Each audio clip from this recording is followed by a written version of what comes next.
আসসালামু আলাইকুম। প্রতিদিনের মতো নতুন একটি ভিডিও নিয়ে চলে আসলাম। আশা করি সবাই ভালো আছেন। আলহামদুলিল্লাহ আমরাও ভালো আছি। তো সকালবেলা ঘুম থেকে উঠেই আজকে নাস্তা করতেছি।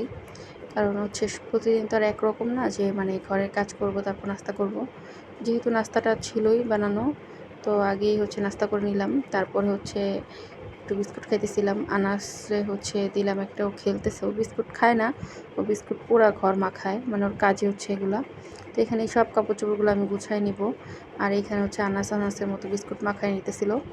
তো আজকে একটা কাহিনী হয়েছে কি, দুপুরে রান্নাই করি নাই, কারণ আগের দিন রাতের অনেকগুলো পান্তা ভাত ছিল, সেগুলো হচ্ছে মানে নষ্ট হয়ে যেতেছিল। তাই হচ্ছে আমি আর রান্নাই করি নাই। আমি মুখে ফোন দিয়ে বলছি যে আজকে রান্না করতে পারবো না, মানে যেহেতু পান্তা ভাত আসছে আর আমার এখন ভালোও লাগতেছে না, এত গরম পড়ছে যে মানে খুবই অতিষ্ঠ লাগতেছিল। তো এখানে অনেকগুলো থালা বাসন জমছে, তো সেগুলো হচ্ছে ধুয়ে রাখলাম। আর হচ্ছে এখানে হচ্ছে আনাসবাবু ঘুমায় গেছে, তো ওরা হচ্ছে মশারি টানাই দিছি। তো আমার না পান্তা ভাত এত বেশি খাইতে পারি নাই, তো সন্ধ্যায় মানে ঠিক সন্ধ্যার একটু আগে ক্ষুধা লেগে গেছে। তো এখানে হচ্ছে আমি একটু নুডলস সিদ্ধ করে নিচ্ছি আমার জন্য। তো ইমো এর মধ্যে বাসায় চলে আসছে, আর এখানে পরে হচ্ছে আমি একটা ডিম পোস্ত করে নিচ্ছি। তো আমি এখন হচ্ছে গরম গরম নুডলস আর হচ্ছে ডিমটা খাই নিব। আর আনাস ঘুমাইতেছে এখনও, আর আমি এখানে নুডলস খাইতেছি বসে বসে। আর আনাসকে ডাকতেছিলাম যে আনাস ওঠো ওঠো ওঠো, আমরা বাহিরে যাব।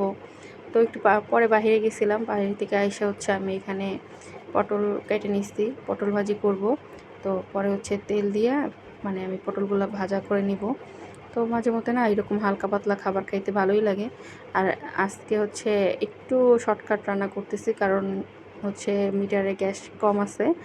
আর হচ্ছে ইমো মিটারে গ্যাস ভরতে পারতেছে না, কারণ সার্ভারের প্রবলেম। তাই তো এখানে হচ্ছে আমি হালকা পাতলাই রান্না করব, বেশি ভারী কিছু রান্না করলে হচ্ছে গ্যাস শেষ হয়ে যাবে।